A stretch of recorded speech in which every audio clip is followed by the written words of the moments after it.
Vamos ao nosso estudo de hoje à noite, meus irmãos. Nós estamos estudando qual é a epístola? Qual é a epístola que a gente está estudando? Até o final dela a gente vai estar com ela bem clara na nossa mente. Então, 1 Tessalonicenses, vamos para lá.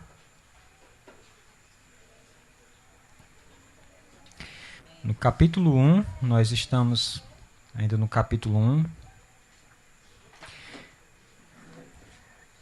Lembrando que essa é uma das primeiras epístolas de Paulo. A epístola de Gálatas tem sido considerada a primeira, mas na sequência vem a primeira de Tessalonicenses. Então na semana passada, nós começamos a estudar sobre o amor de Deus, né, a partir do versículo 4 do capítulo 1. E nós vimos que o amor de Deus é um amor que ama indistintamente todas as pessoas e, por que não, todas as criaturas do Senhor. Nós vimos que esse amor ele pode ser melhor compreendido pela palavra cuidado. Cuidado que Deus tem com cada ser que respira, né, com cada vida, com cada ser existente nesse mundo, nesse universo do nosso Deus. Nós vimos que esse amor, ele, por ser indistinto, né, por ser transbordante sobre todos, esse amor ele abençoa tanto aquele que ama a Deus como aquele que não ama a Deus. Vimos que o Senhor, nesse ponto do amor dele, ele não está preocupado se uma pessoa até acredita nele, né? Nós vimos o amor dele indo naquela cidade onde Paulo e Barnabé pregaram o evangelho, e eles disseram: olha, Deus deixou as nações andarem, né, nos caminhos da ignorância, mas não deixou de dar testemunho, cuidando delas, dando boas safras, né, dando alegria ao coração daquelas pessoas.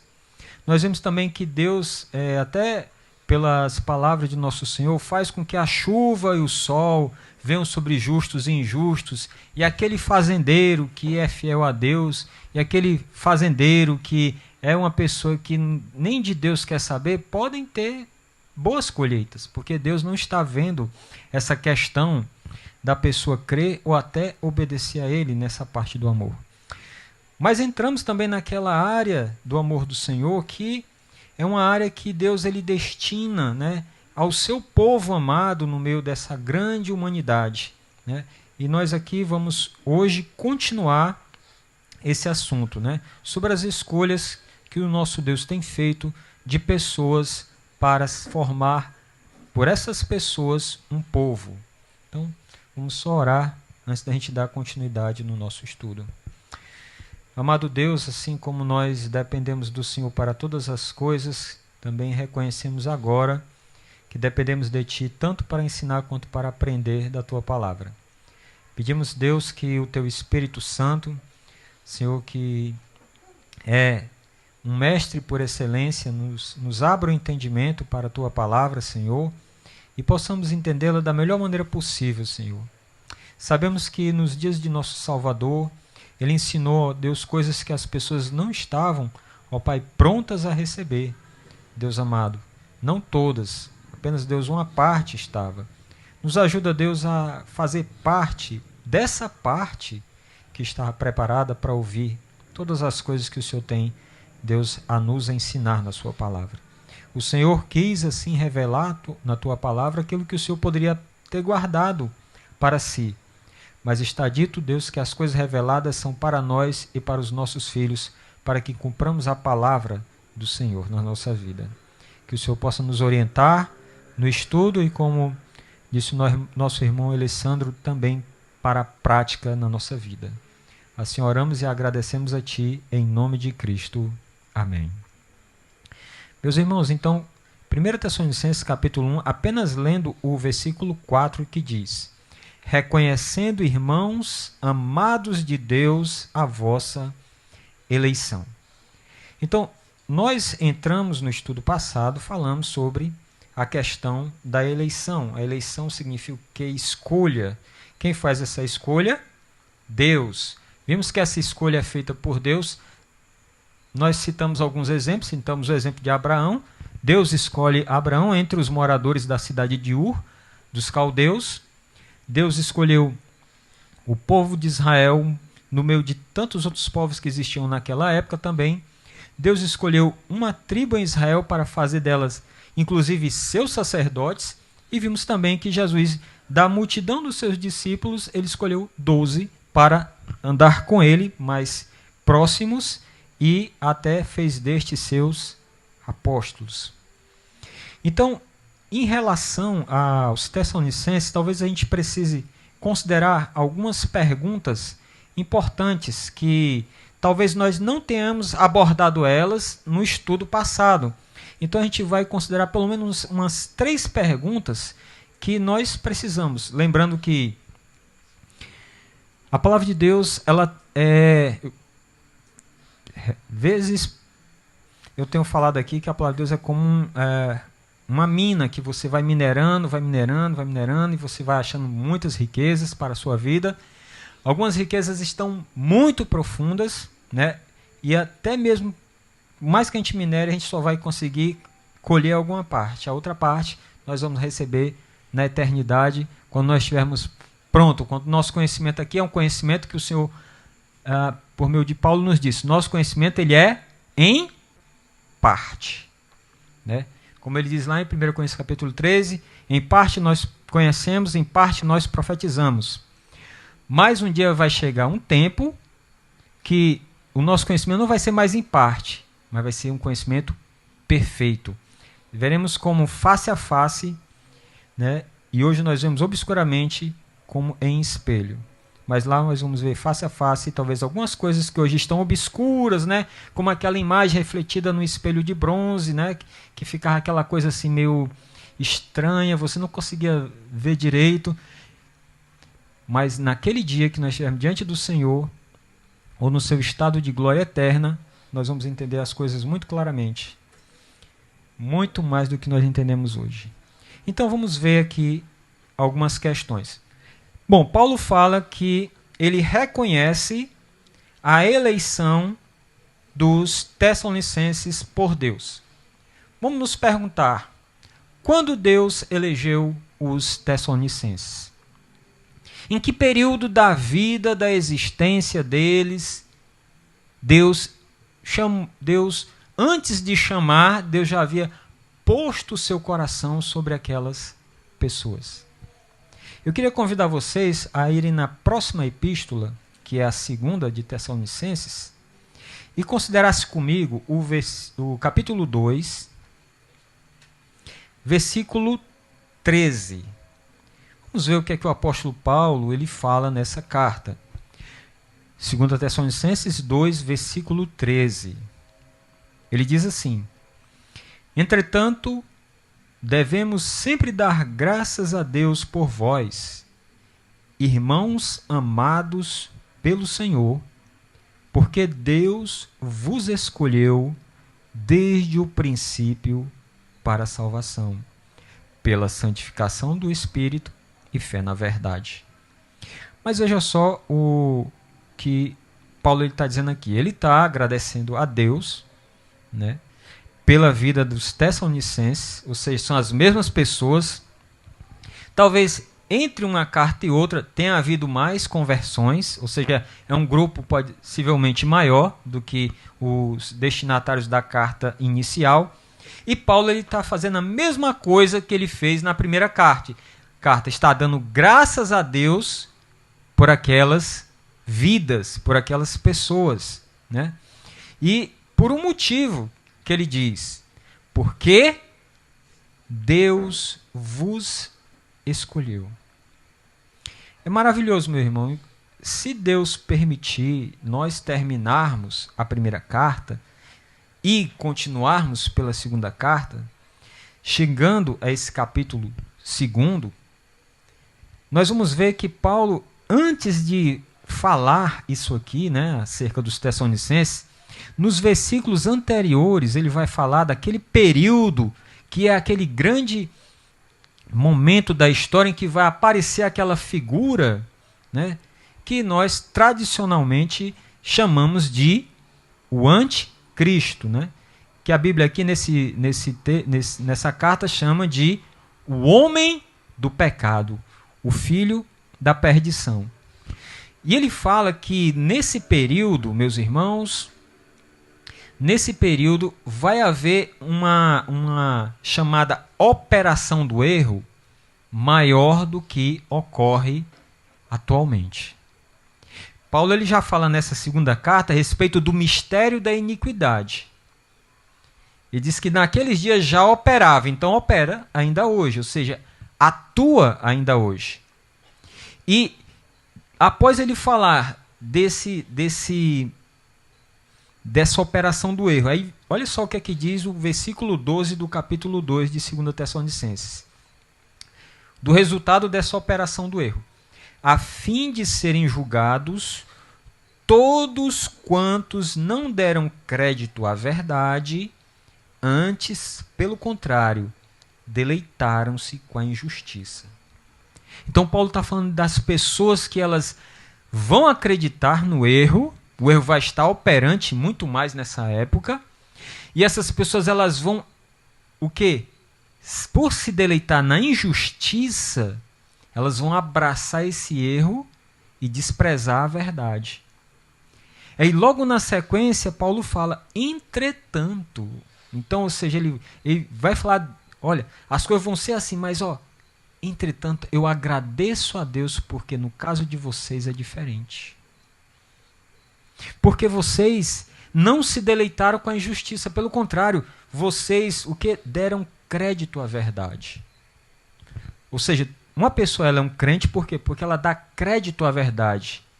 Não é somente que ela tem uma ideia religiosa, né, na cabeça dela, de um ser que é criador e tudo mais, é porque ela acredita que esse ser se comunicou com o homem e deu ao homem uma palavra, e essa palavra ela creu não somente na sua mente, mas abraçou no seu coração.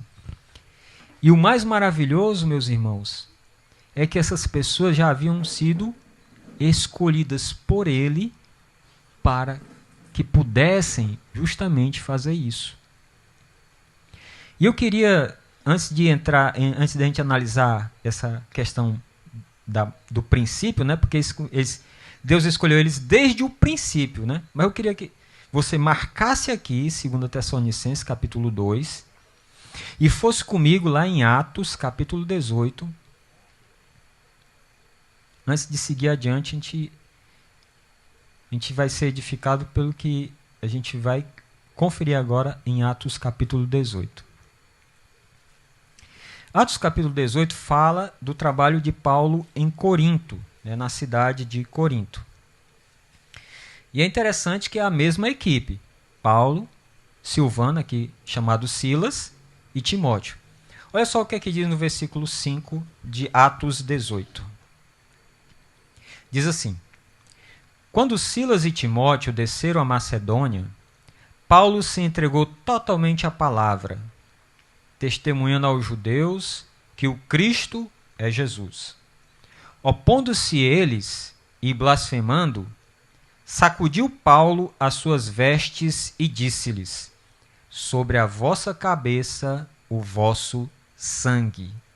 Eu dele estou limpo e desde agora vou para os gentios. Deixa eu só explicar a vocês uma coisa. Quando diz aqui que Paulo se entregou totalmente à palavra, era porque Paulo, nesse momento aqui, aliás, pouco antes da chegada de Silas e Timóteo, Paulo ele estava trabalhando com um casal que era Áquila e Priscila.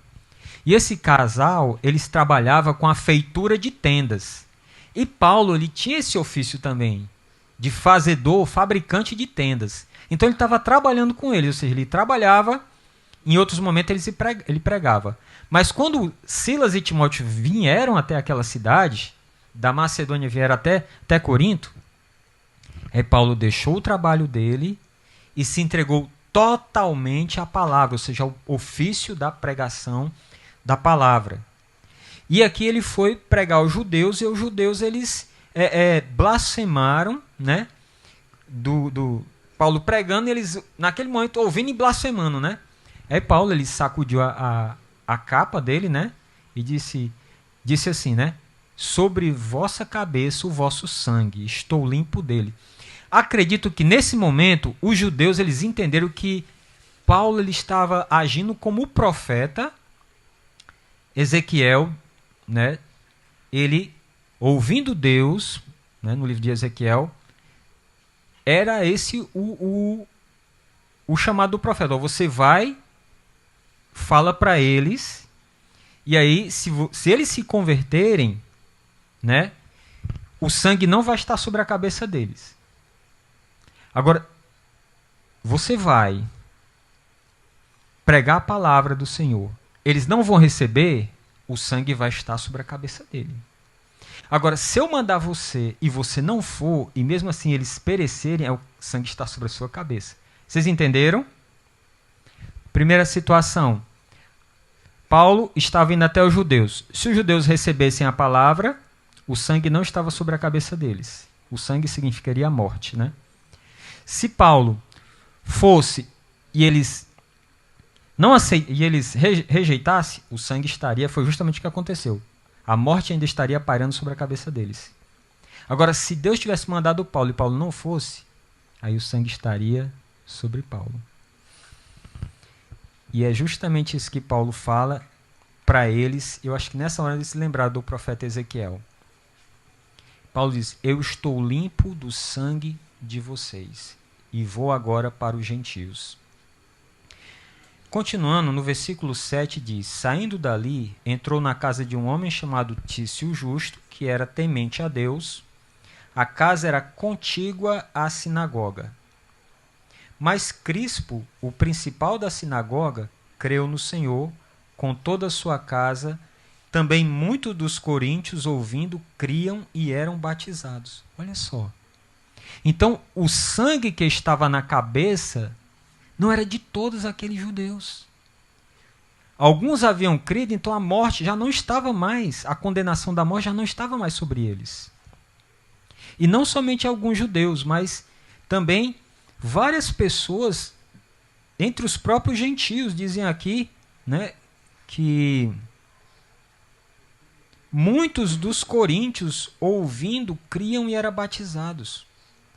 No versículo 9 ele diz assim, teve Paulo durante a noite uma visão em que o Senhor lhe disse, não temas, pelo contrário, fala e não te cales, porque eu estou contigo e ninguém ousará fazer-te mal.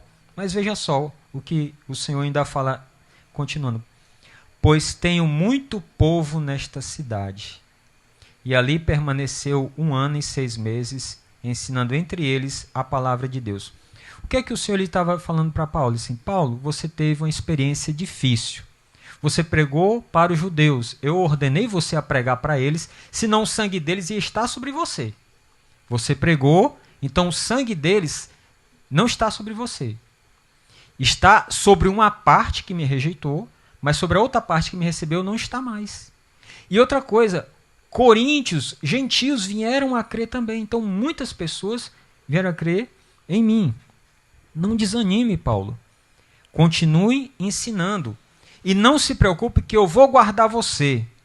Agora, por que eu quero que você continue ensinando, pregando aqui? Não se preocupe com essa oposição, com esses perseguidores, não se preocupe. Por quê? Porque eu tenho muito povo nesta cidade. Eram pessoas que ainda estavam para se converter e que Deus queria, Paulo, permaneça aí até você terminar a colheita. Então, meus irmãos, o Senhor, Ele não enviou o seu apóstolo, o apóstolo Paulo, como Ele também não envia a nenhuma pessoa, nenhum missionário, nós ouvimos aqui de 2 missionários, não envia para um campo em que eles não vão ter colheita. está lá. Eles estão indo lá ensinar a palavra, estão indo lá ministrar o evangelho. Pode ser que eles não sejam as pessoas que vão fazer a colheita, mas a colheita está lá. E o que é essa colheita? As vidas que Deus vai trazer ao evangelho. Por mais difícil que possa ser o local, Deus tem pessoas ali para Ele salvar. E nesse caso aqui, irmãos, voltando a 2 Tessalonicenses, capítulo 2, o apóstolo Paulo ele é bem claro nessa carta quando ele diz que Deus escolheu os Tessalonicenses desde o princípio. Observem que essa escolha feita por Deus dos Tessalonicenses ocorreu não depois do princípio de algo. Deixa-me ser mais claro. Se você for lá em Lucas, no capítulo 1, versículo 70, deixe-me lá para ler para vocês esse texto. Lucas 1, versículo 70. Acredito que foi justamente no nascimento de João Batista, acho que são palavras do pai dele, e exatamente, de Zacarias, que era sacerdote na época. E ele fala aqui, né, do versículo 70, como prometera desde a antiguidade por boca dos seus santos profetas. Ou seja, desde a antiguidade, né? Desde um período que você consegue identificar no tempo, Deus havia prometido que ia visitar o seu povo com uma grande e poderosa salvação. Só que aqui Paulo ele fala apenas desde o princípio. E desse princípio nós podemos entender que se trata justamente da eternidade. Tem um texto que isso aqui fica muito claro para vocês, mas está no Antigo Testamento, que fica lá no livro de Provérbios, no capítulo 8.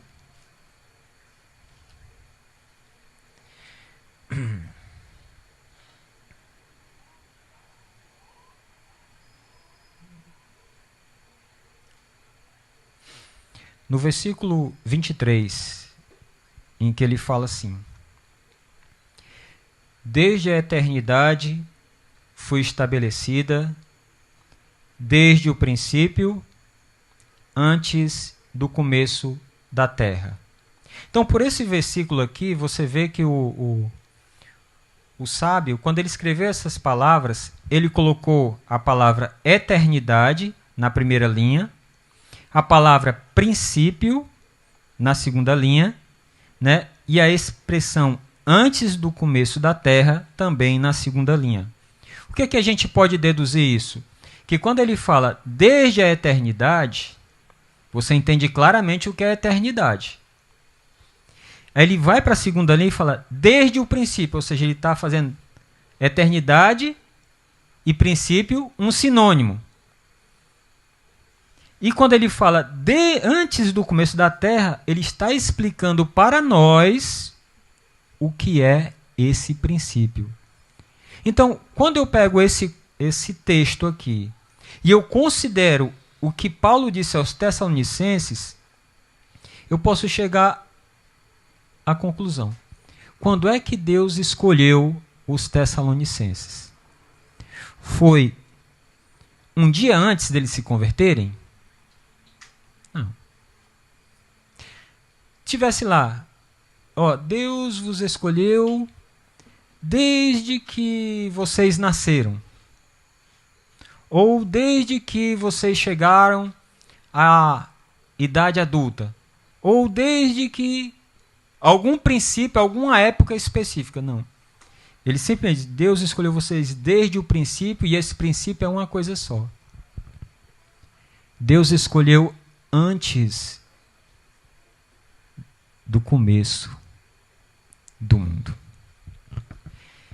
Irmãos, o apóstolo Paulo, ele diz assim, sobre a salvação. A salvação, hoje, talvez ela não seja apreciada por nós devidamente. Por todos, irmãos. Por todos, me incluo nisso também. Mas quando nós estivermos na presença de Deus, nós vamos ficar tão maravilhados com o que é a vida diante do Senhor, no seu reino, no estado de glória, que nós vamos ficar sem palavras praticamente, vendo toda a grandeza, as riquezas insondáveis em Cristo. Quem de nós vai poder dizer, Senhor, obrigado pelo Senhor ter me chamado, mas o Senhor chamou a pessoa certa para estar aqui. Quem de nós vai poder abrir a boca e dizer isso? Se a salvação ela é pela graça.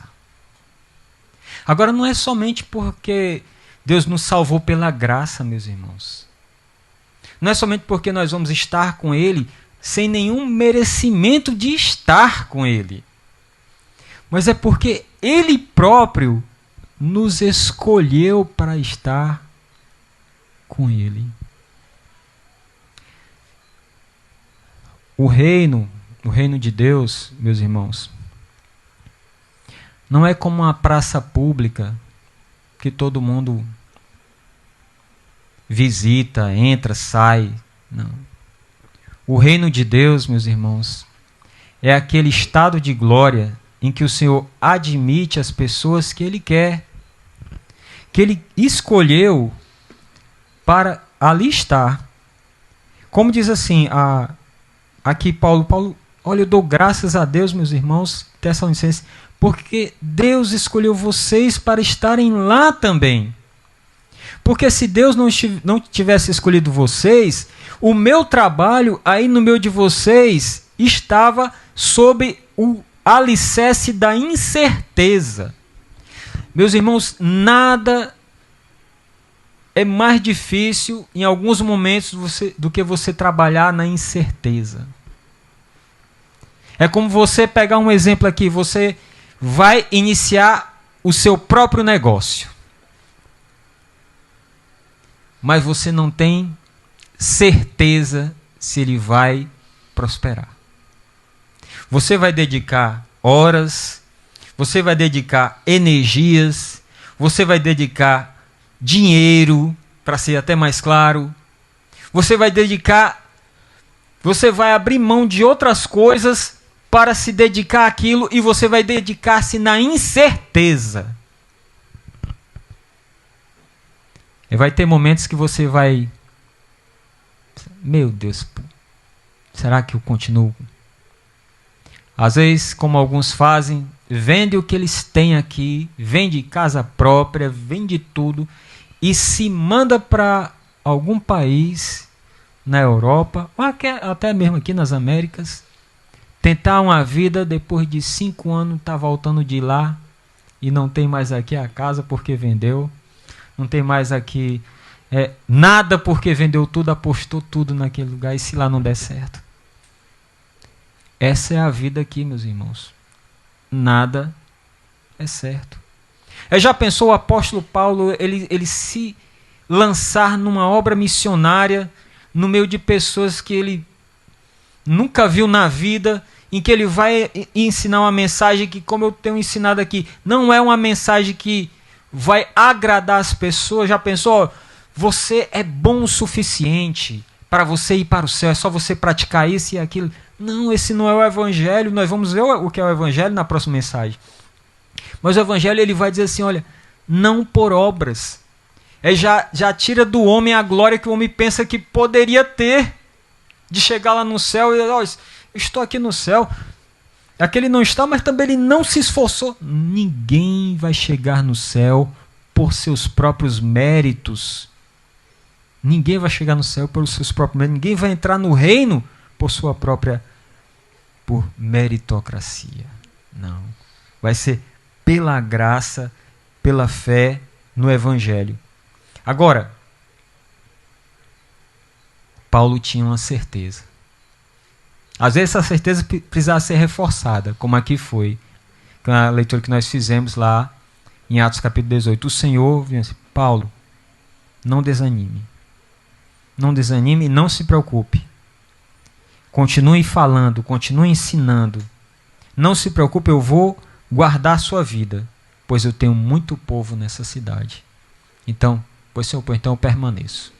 E permaneceu 1 ano e 6 meses pregando a palavra de Deus ali, e mais pessoas foram alcançadas. Tem uma colheita certa.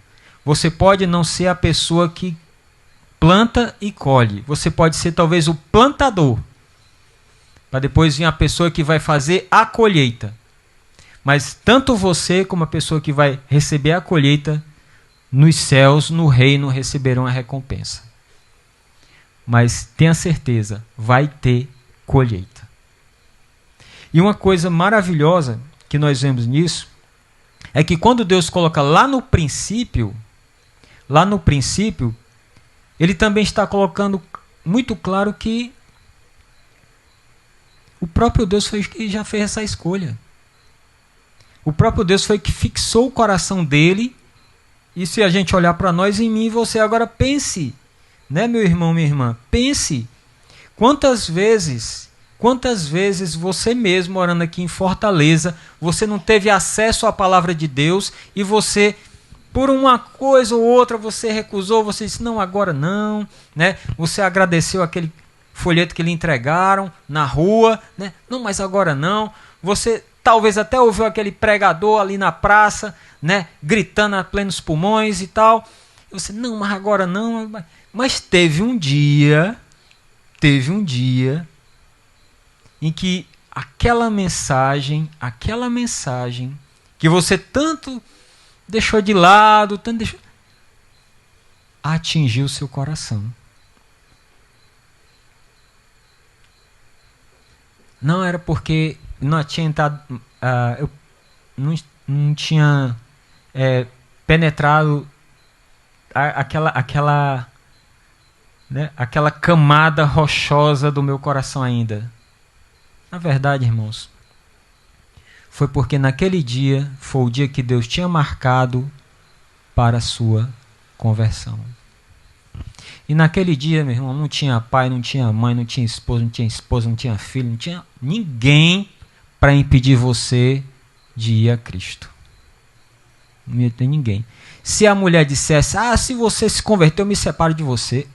Minha filha, faça o que você achar que deve fazer, mas eu vou me converter. O marido, se você se converteu, eu deixo você, vou viver com outra mulher. Meu filho, faça o que você deve fazer. Eu não vou deixar de me converter. O Senhor é um chamado, meus irmãos, é um chamado. Não é somente o chamado do pregador, é o Espírito Santo chamando você.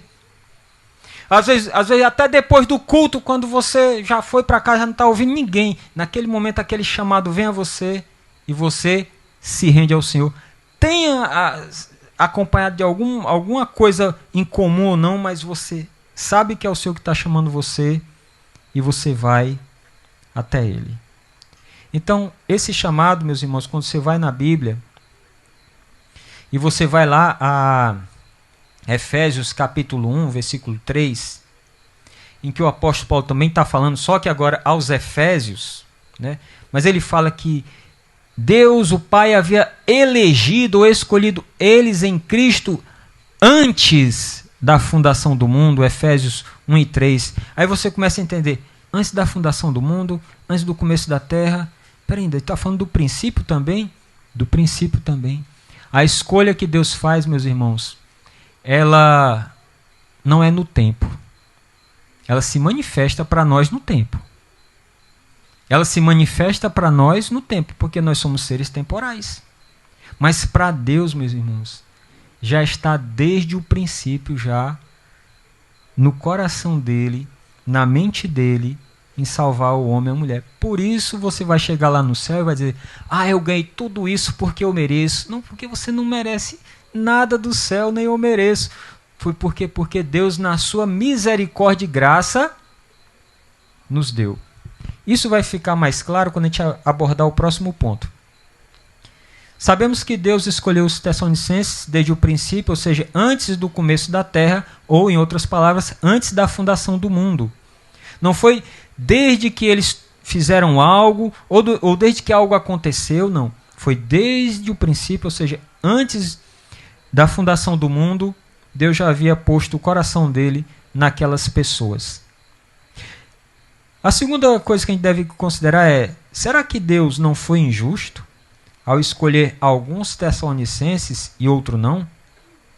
Bom, vamos entender uma coisa, irmão, sobre o propósito de Deus. Eu quero que você abra agora em Romanos, capítulo 9. Romanos, capítulo 9.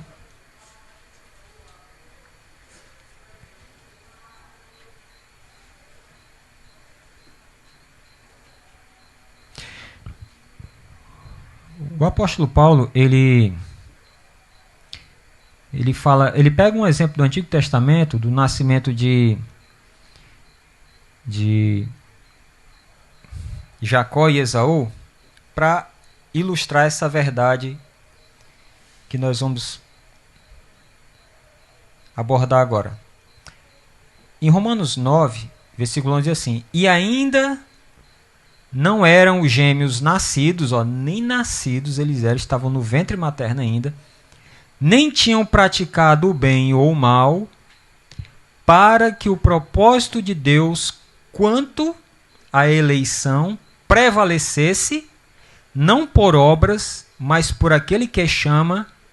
Já fora dito a ela: o mais velho será servo do mais moço. Como está escrito: amei a Jacó, porém me aborreci de Esaú. O que é que o apóstolo Paulo está falando? Esse nos versículos mais, aliás, um dos capítulos mais difíceis das Escrituras. O propósito de Deus quanto à eleição, ele prevalece não por obras. A pessoa pergunta: mas por que Deus escolhe uma pessoa antes da fundação do mundo, né, para que ela seja salva? Note que a eleição é para a salvação. Paulo está agradecendo a Deus por ele ter escolhido os Tessalonicenses para a salvação. E ele diz aqui que o propósito de Deus quanto à eleição não prevalece por obras, mas por aquele que chama. Essa é a questão. A escolha de alguns Tessalonicenses e de outros não foi feita a partir das obras destes. Então por que Deus ele escolhe ainda antes da fundação do mundo? Porque essa escolha, meu irmão, não é feita nem por obra. Não é importante que aquela pessoa nasça, não é importante que aquela pessoa pratique algo para que Deus escolha. É antes, inclusive, dela própria sair do ventre. Antes que ela faça qualquer obra boa ou má, para que Deus faça a escolha. Porque o chamado de Deus, no propósito dele, prevalece por ele próprio, porque Deus é que chama. Então, meus irmãos, quando você pensa assim na eleição, e já falamos na mensagem passada, Deus não escolheu as melhores pessoas, não. Digamos, olhando talvez, falando como um homem, de acordo com o Paulo usa muitas vezes, há pessoas melhores do que outras na terra. Com certeza tem. Mesmo a pessoa que diz que todos são iguais, no fundo ela sabe que não são. Mas Deus não usa esse critério para chamar ninguém. Deus às vezes chama os improváveis. Às vezes aquela pessoa mais dura de se converter em casa é a primeira. Como no meu caso. Deus chama os improváveis muitas vezes antes de pessoas que talvez estão ali tão próximas, mas não querem entrar. Eu só estou aqui na porta, só estou na porta, perto da porta estreita, não é perto da porta da igreja, não, é perto da porta estreita, que é Cristo, mas elas, não, vou só ouvir e não quero seguir. Já a outra vem de longe seguir. Só ouviu de longe a voz, mas vê por que aquela que está longe vem e segue, e aquela que está tão perto apenas ouve, mas não segue. Porque não é pelas obras, não é pelos méritos, é por aquele que chama. Então não há injustiça, meus irmãos. As obras, elas são importantes, sim, para o Senhor. Mas Ele não salva ninguém a partir delas. A salvação é pela graça por meio da fé. Vamos lá, Efésios capítulo 2, versículo 9. Estava mencionando há pouco sobre os Efésios também terem sido escolhidos, né, pelo Senhor.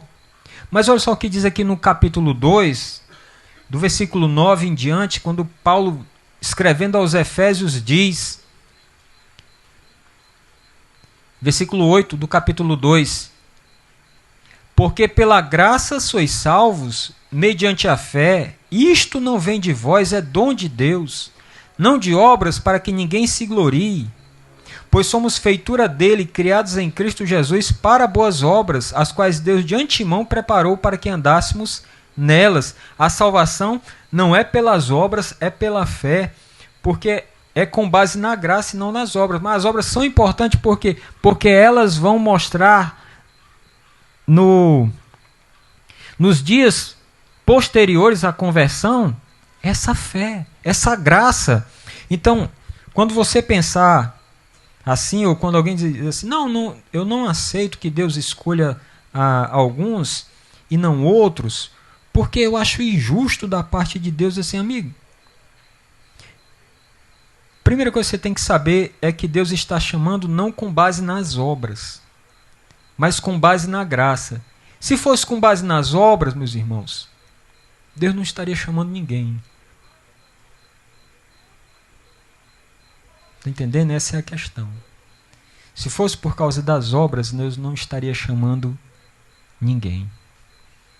Porque se você for honesto, você vai pensar assim, bom, o céu, para entrar lá, se for pelo critério das obras, você vai ter que ser perfeito para entrar no céu. E talvez você até pense, não, mas eu quero pelo menos tentar. Faça essa tentativa. Eu até penso que Jesus ajudou aquele jovem rico a entender isso. Vocês lembram que Jesus estava de caminho e correu para ele um jovem, se ajoelhou e disse assim, mestre, o que eu devo fazer para herdar a vida eterna? Ou seja, em outras palavras, para eu poder ser salvo. Aí Jesus disse, você sabe os mandamentos. Ele citou alguns mandamentos do Decálogo, dos 10 mandamentos. E aquele jovem, ele dizia, mas eu tenho cumprido isso aí desde a minha juventude. Aí ele disse, te falta uma coisa. Vendo o que você tem, dê aos pobres e siga-me. Jesus tocou naquele ponto. Porque todos nós temos uma dificuldade maior do que nós. E que a gente precisa realmente que Deus ele exerça a graça dele na nossa vida para que a gente possa vencer isso. E o que aconteceu com aquele jovem? Jesus amou aquele jovem. Lá em Marcos fala que Jesus o amou. Disse, vá, vendo o que você tem, você está disposto a me seguir? Está mesmo? Faça isso. A Bíblia diz que ele se retirou triste porque ele tinha muitas propriedades. Muitas pessoas elas pensam que chegar a Cristo é fácil. Mas não é, meu irmão. Não é, minha irmã. Quando você já está mais crescido, especialmente, você já está mais crescido, e você ouve o Evangelho, e você entende o Evangelho, você entrou realmente assim, você compreendeu o Evangelho, você pensa assim, isso aí eu vou ter que abrir mão disso. Eu não tenho força para isso, não.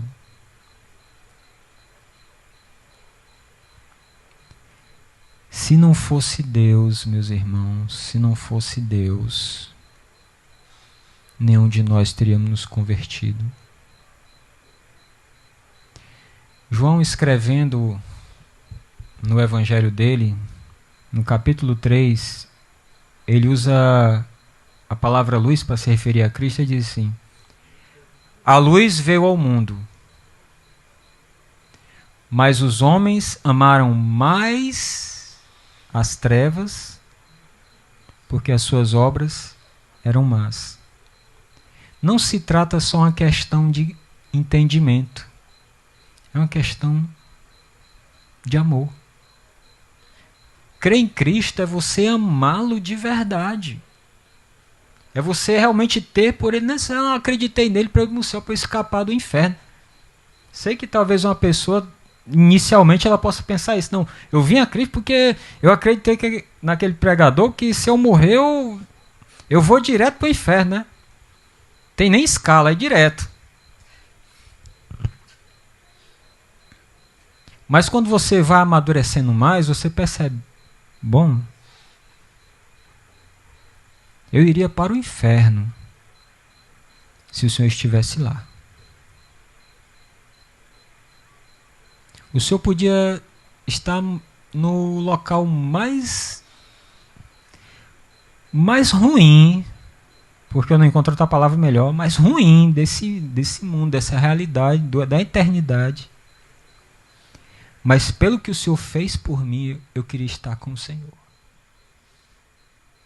Isso é quando você chega a uma compreensão real do que Cristo é.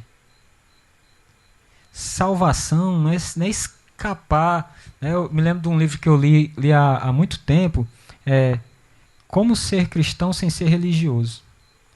Aí tinha uma figurinha no livro, todo capítulo começava com uma figurinha, né? Aí tinha um bonequinho segurando um papel que era... Como é que chama aquilo? É que fosse assim um seguro. Né? É tipo assim, eu criei no Evangelho, eu recebi um seguro, agora eu tenho um seguro. A pessoa tem um seguro quando ela bate o carro, né? Aliás, se eu bater o carro, tiver perda total, eu ganho um carro novo. Evangelho não é seguro para a alma. Deus não está, acredite em mim que eu lhe dou um seguro para a sua alma durante a eternidade. Não. Se converter é você deixar de amar-se para amar quem por você morreu na cruz. E viver com essa pessoa, ele vai estar no céu. Na glória eterna é para lá que você vai estar. Vai viver com ele. Mas mesmo que ele fosse lá para os tormentos, se você o amasse de verdade, você disse assim, eu não quero ficar aqui. Não, mas esse aqui é o paraíso. Eu não quero ficar aqui. Eu quero ficar com aquele que sofreu tudo aquilo por mim. Porque ali sim eu sei de uma pessoa que realmente ama de verdade a minha alma. Essa é a maturidade da gente. Nada nessa vida aqui, irmão, se compara a Cristo. Nada. Pode ser a melhor, pode ser a pior vida. Nada se compara à vida que você vai ter com Cristo. E eu sei que você não é capaz de entender isso, eu não sou capaz se Deus não abrir a nossa mente agora para que a gente entenda. É como você querer descrever a luz para a pessoa que nasceu cega. Você consegue descrever a luz para a pessoa que nasceu cega? Não tem nem como, porque a única maneira que você vai... Somente se Deus desse visão àquela pessoa para que ela enxergar. Assim é o Evangelho.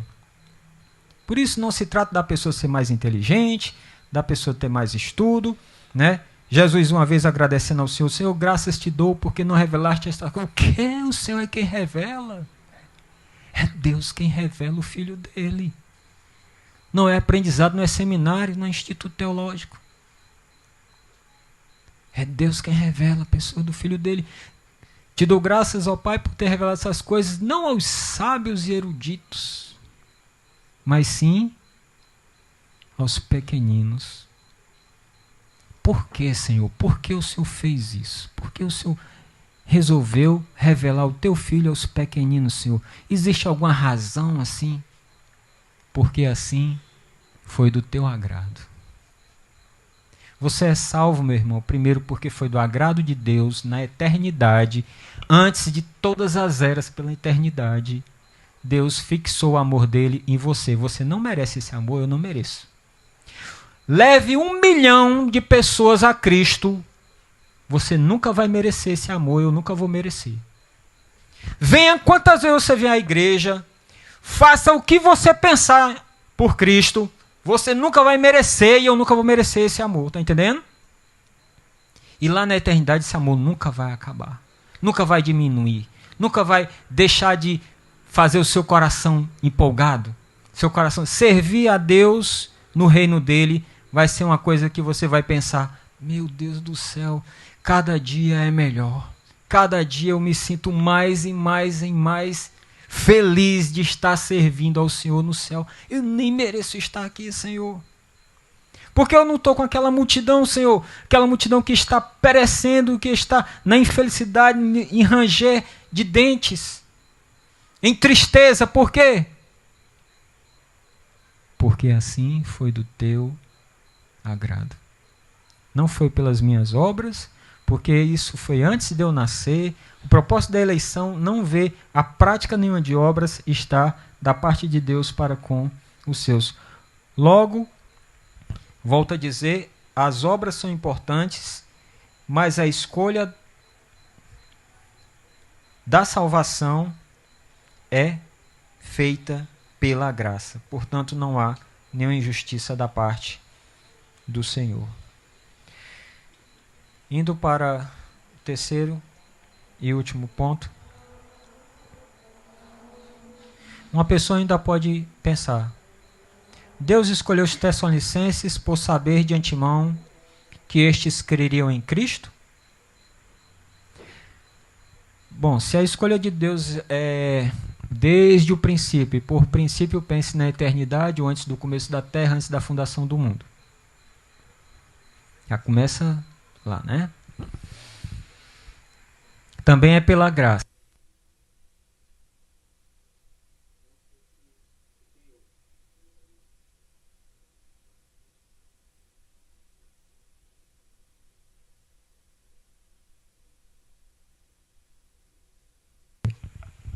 Ok, obrigado, Matheus. Então, certamente, irmãos, a gente tem que entender que a escolha de Deus é feita de acordo com a sua presciência. Está lá em 1 Pedro, capítulo 1, versículo 2, fala que nós somos eleitos ou escolhidos segundo a presciência de Deus. Agora, reduzir a presciência de Deus a um mero conhecimento acerca do futuro, em específico acerca da fé futura de algumas pessoas, não faz jus ao conhecimento que ele tem de nós, mesmo antes da nossa concepção ou nascimento. Não sei se eu fui claro. Para algumas pessoas, presciência, pré-conhecimento, conhecimento prévio. Será que Deus ele escolheu os Tessalonicenses, ignorando tudo que a gente viu até agora? Pense que essa fosse a primeira dúvida, né, o primeiro questionamento. Será que Deus não salvou você ou não me salvou porque lá na eternidade Deus olhou, né, para frente e viu que nós iríamos crer em Cristo? Eu vou escolher esses que creram no meu filho. Irmãos, isso seria reduzir essa presciência a esse mero saber. Deus ou seja, a mera informação. É como se Deus soubesse, eu sei que o Sérgio vai se converter a mim, né, naquela noite do dia 12, eu não vou dizer o mês, só dia 12, sabe? Foi num dia 12, foi numa noite, e ele sabia que ia me converter, ele sabia todos aqueles acontecimentos naquela noite e tudo mais, e eu ia me converter finalmente. Então eu vou escolher ele. Eu vou escrever o nome dele no livro da vida. Foi assim. Deus ia depender da minha existência, ia depender de eu ter vivido. E se eu não tivesse vivido até o dia da minha conversão? Tivesse morrido antes? Aí Deus não tinha te escolhido porque eu já tinha morrido. Está entendendo? Colocar em cima do homem é colocar num fundamento de areia. Se você colocar no propósito de Deus, o fundamento é firme. Agora, se você colocar no homem, na existência terrena, na existência temporal, é edificar em cima da areia.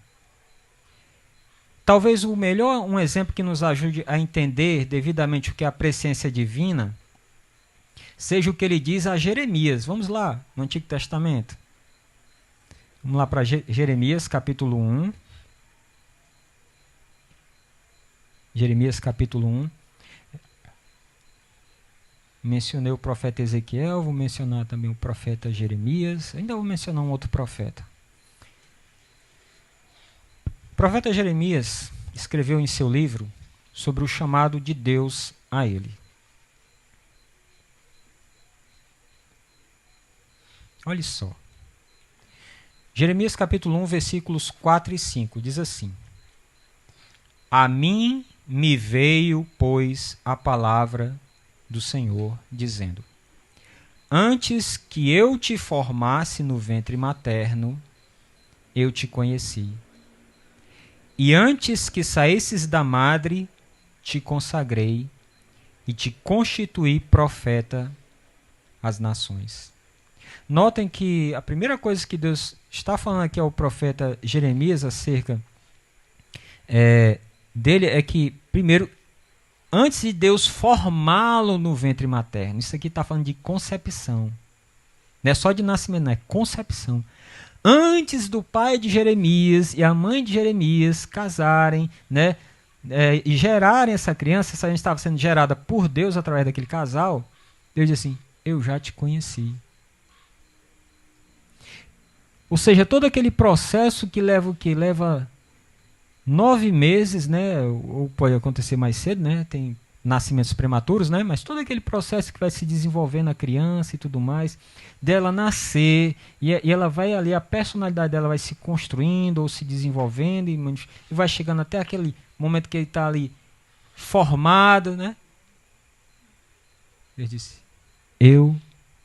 antes disso tudo, eu já te conheci. Você vê que não é simplesmente saber, não é simplesmente se informar a respeito de Jeremias.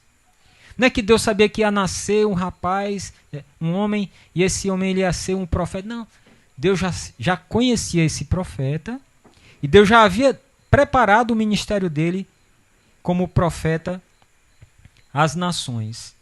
Ele diz aqui, antes de consagrar Jeremias como profeta, o Senhor o conheceu, e esse conhecimento precedeu a própria concepção de Jeremias, como eu falei há pouco. Esse conhecimento envolvia mais do que as qualificações futuras de seu servo? Com certeza. Não é porque Deus estava vendo, eu sei que ele vai me servir bem, eu sei. Se você já leu o livro de Jeremias, você sabe o que ele passou. Se você não leu, leia, porque é muito edificante o livro do profeta Jeremias. Mas esse conhecimento, meus irmãos, é um conhecimento que envolve algo maior do que informação. Veja só o que diz Moisés, lá em Êxodo 33, versículo 12. Êxodo 33, versículo 12.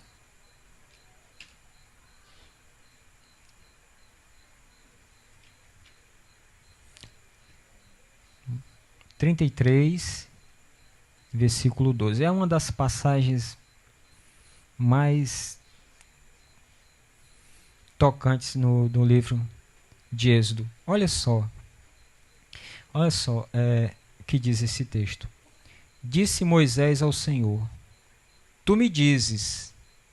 Aqui é Moisés dizendo ao Senhor, o Senhor disse essas palavras: Faze subir este povo, porém não me deste saber a quem has de enviar comigo.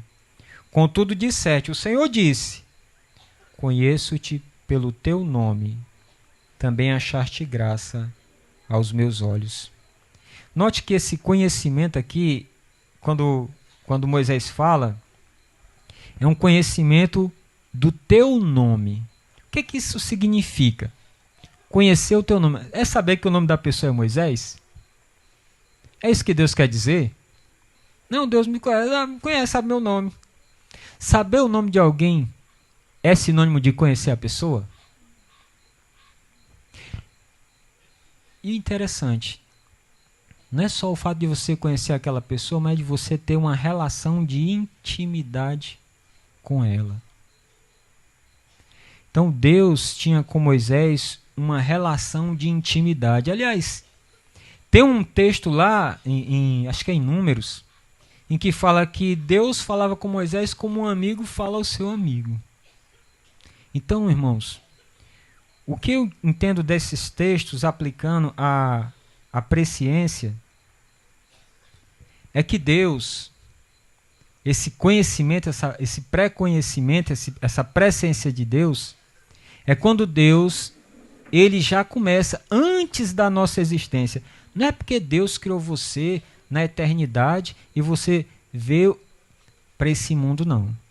É que antes de você nascer, antes de você ser formado na madre até, Deus já tinha fixado em você o coração dele e dito: o meu relacionamento com essa pessoa não vai começar a partir da existência dela. O meu relacionamento com essa pessoa existe desde eternamente. Desde eternamente. Ou seja, essa intimidade Deus só tem com aqueles que pertencem a Ele, que pertencem, inclusive antes da fundação do mundo. Então, o que eu quero dizer com isso, arrematando, não é porque você veio a crer em Cristo e Deus soube disso, porque Deus sabe todas as coisas, antes delas acontecerem, inclusive, que Deus colocou o seu nome no livro da vida. Não. Foi porque Deus já havia escolhido e escolhido na graça dele, no propósito dele, ser uma das pessoas que ele teria consigo para sempre. Para sempre. E nós temos que dar graças a Deus por isso. O relacionamento que nós temos com Deus, meus irmãos, é algo que nós não sabemos explicar direito, né, nas nossas palavras, porque é algo tão profundo, algo tão grandioso, que até Paulo, por ter revelado essas coisas, nos deixa assim a pensar: meu Deus, é tudo isso mesmo a meu respeito, a respeito do Evangelho, a respeito de tudo que o Senhor fez na cruz, o Senhor deu um povo ao seu Filho. Irmãos, vocês lembram qual foi a oração de Jesus, quando ele fala lá em João 17? Que ele diz assim: Pai, né, eu guardei todos o que o Senhor me deu, a nenhum eu perdi, exceto o filho da perdição. Os outros, por que não se perderam? Os outros, por que não se perderam também?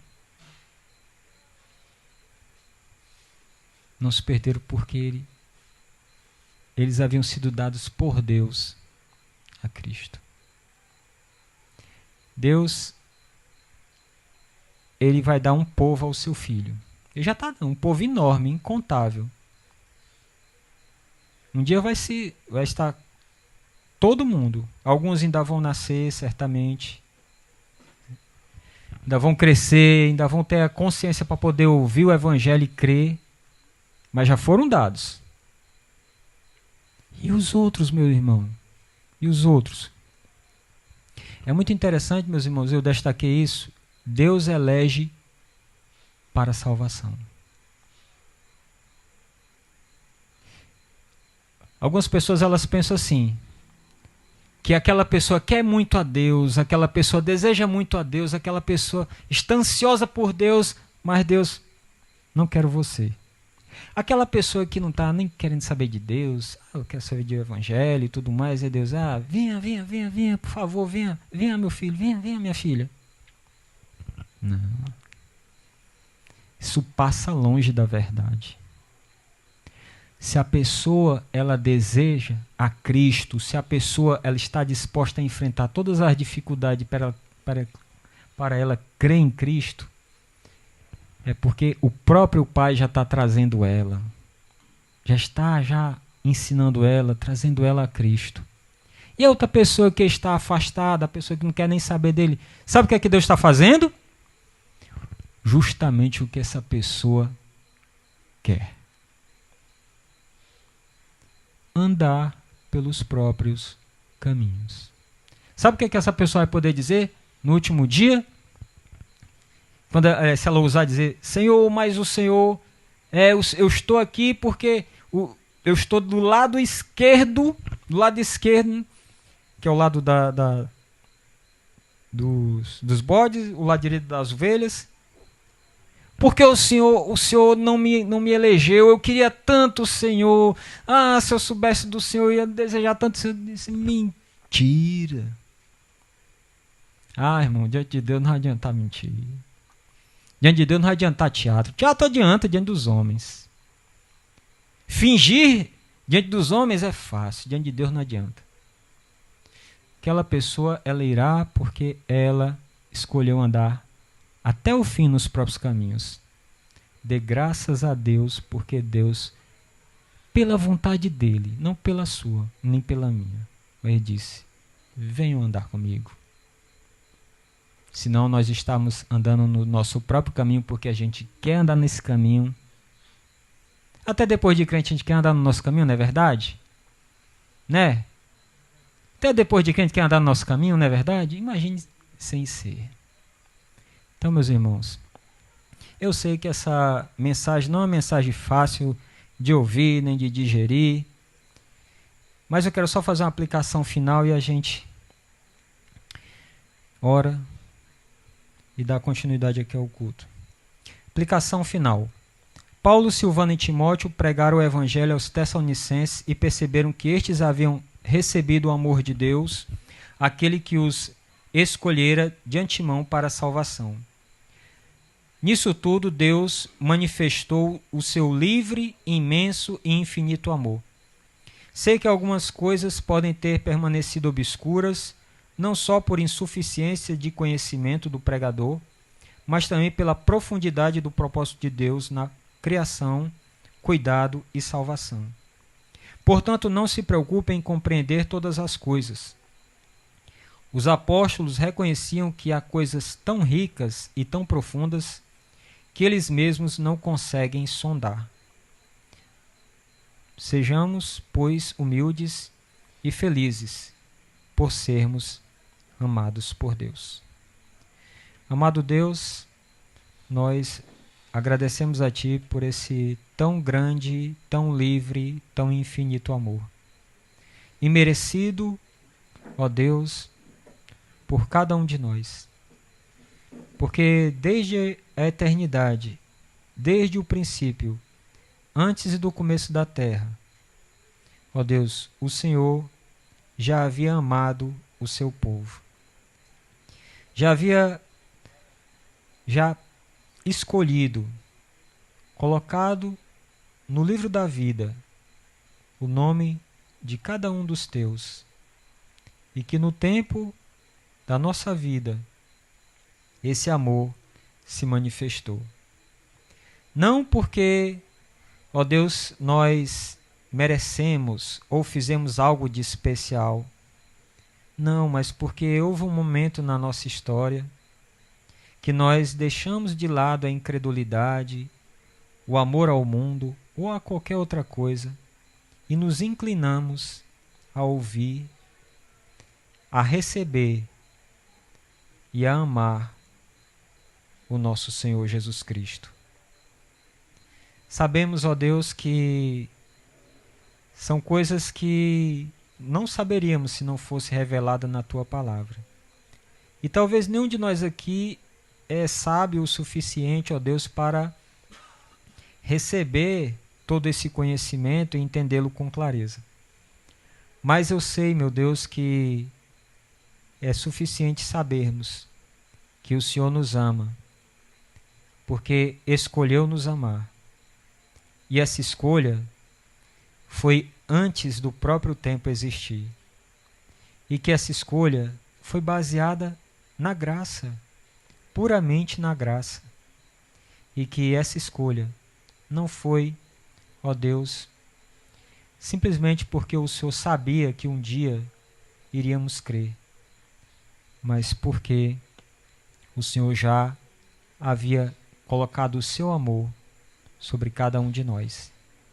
E eu oro, Deus, para que mais pessoas aqui mesmo deste município, elas que o Senhor já tem amado, ó Deus, que venham um dia, Senhor Deus, manifestar a sua fé em Cristo. E que essa igreja possa ser, Deus, um local onde essas pessoas venham ser edificadas na fé e servir ao Senhor com alegria e gratidão, porque o Senhor é digno dessas coisas. Assim, ó Pai, nós oramos e agradecemos no nome de Cristo. Amém.